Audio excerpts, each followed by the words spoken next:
Ô, presidente, nós estamos vivendo hoje uma discussão, no mundo todo, mas no Brasil, nesse momento, já vem há alguns anos, mas acho que agora está funilando para a criação do mercado de crédito de carbono regulado. Isso significa, evidentemente, as indústrias, as empresas, os setores de maneira geral, terem que cada vez mais avançar com um processo de desenvolvimento sustentável que vai também acarretar em mais custos para poder fazer uma economia verde para a indústria brasileira. Então, eu queria saber como o senhor enxerga no estado de Minas Gerais esse processo e como é que você imagina que isso vai se dar no país. Eu adorei a pergunta, Viola. Essa é a grande oportunidade que eu enxergo para a indústria brasileira. A indústria brasileira tem que perder o estigma de não ser verde. Ela é a mais verde do mundo, entre os grandes produtores. Por quê? Porque nós temos uma matriz energética muito mais limpa que dos países que concorrem conosco no mercado internacional. A matriz mineira, então, o ano passado, ela foi 99,5% limpa. Ou seja, quase que 100%, né?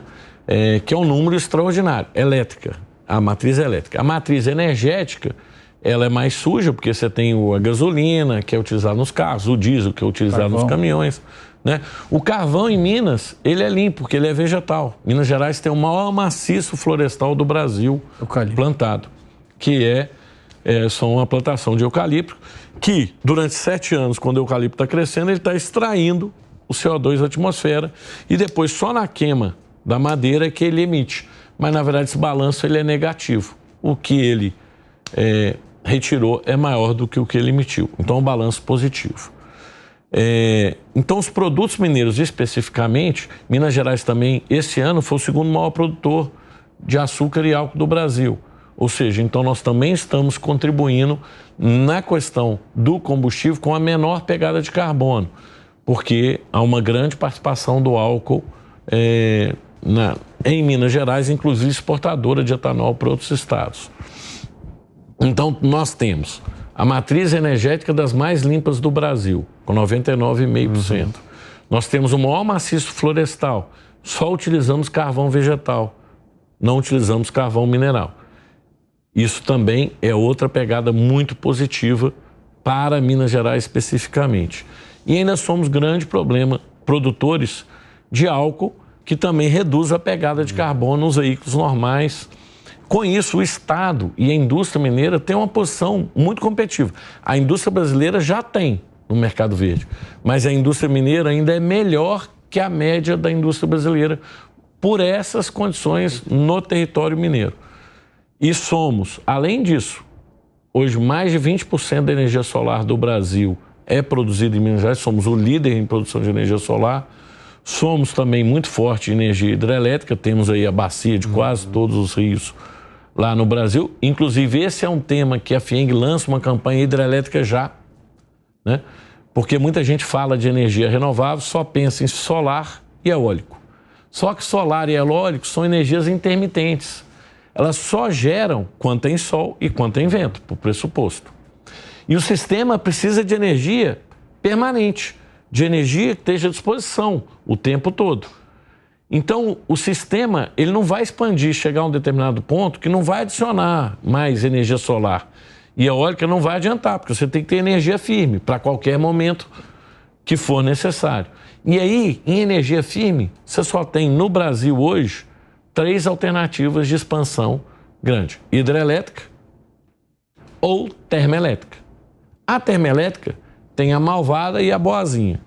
A boazinha é feita com biomassa, mas essa tem um limite, mesmo da área plantada, e já é muito cogerado. Por exemplo, quase toda indústria de açúcar e álcool já cogera com o seu bagaço, com a biomassa. Inclusive vende energia, né, do que sobra. Exato. O que aconteceu com o Brasil? O Brasil sujou sua matriz nos últimos anos.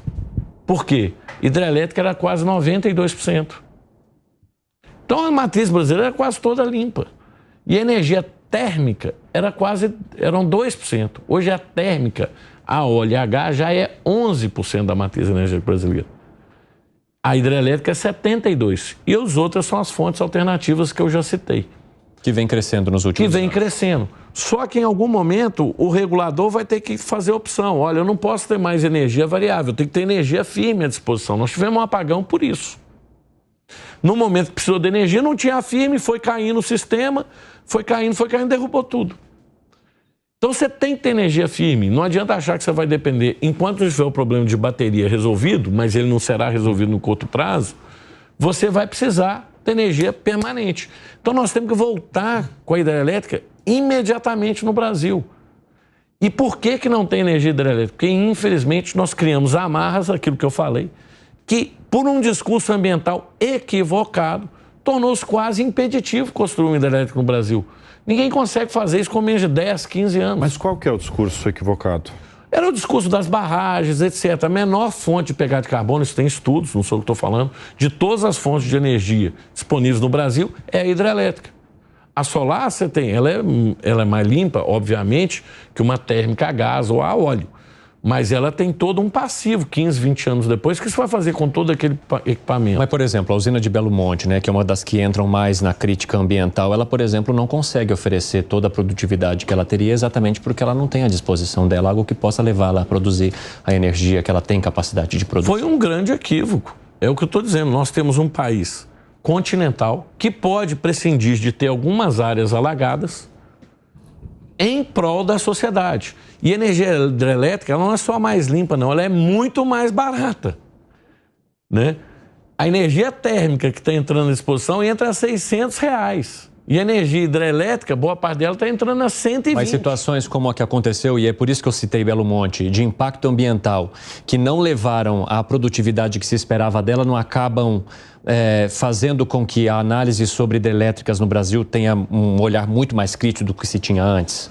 É um viés equivocado. O que você tem que comparar energias é a sociedade está disposta a não ter energia elétrica? Ela está disposta a não ligar a luz, não ligar o ar-condicionado nesse calorzinho que está fazendo hoje? Não, a sociedade quer energia elétrica. Ela fez essa opção? Fez. Então, qual tem que ser o discurso? Qual que é a opção que causa menos impacto no meio ambiente? Ponto. A discussão tinha que ser essa. Infelizmente, não é essa a discussão. A energia que gera menor impacto no meio ambiente é a hidrelétrica. Ponto. Todas irão gerar impacto no meio ambiente. Essa é a discussão de fundo. Porque o conjunto de energia...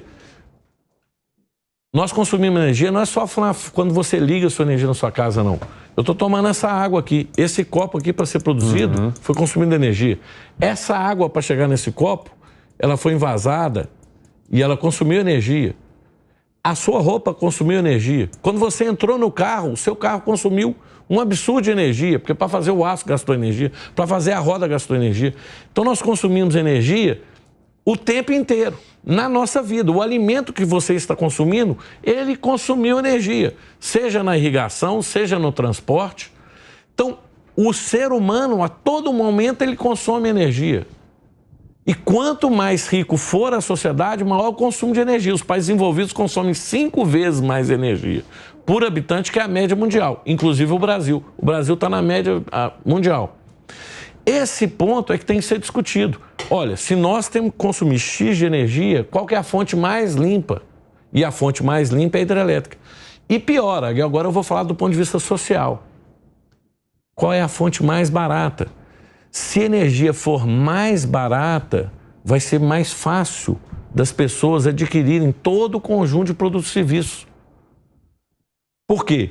Se tudo leva energia, no preço de tudo, o preço da energia está embutido. Então, toda vez que a energia brasileira, toda vez que a energia brasileira fica mais caro, a sociedade está ficando mais pobre. Quando você substitui energia térmica pagando R$600 o quilowatt-hora, embutindo no sistema para que todos os consumidores possam pagar, para ter segurança jurídica, uma fonte muito mais suja que a hidrelétrica, substituindo a hidrelétrica que custa, em média, R$120 quilowatt-hora, o consumidor está pagando 5 vezes mais por aquela energia. Só que o consumidor não sabe, mas ele paga. E ele paga mais caro pela eólica e pela solar também, que são limpas, mas são mais caras. Então, na verdade, o Brasil no passado fez uma opção equivocada, tanto do ponto de vista econômico, quanto do ponto de vista social, quanto do ponto de vista ambiental. quando demonizou as hidrelétricas e baixou a participação das hidrelétricas da nossa matriz energética. E a gente está lançando uma campanha hidrelétrica já. Ela é boa para a população, ela é boa para o meio ambiente e ela é boa para o país.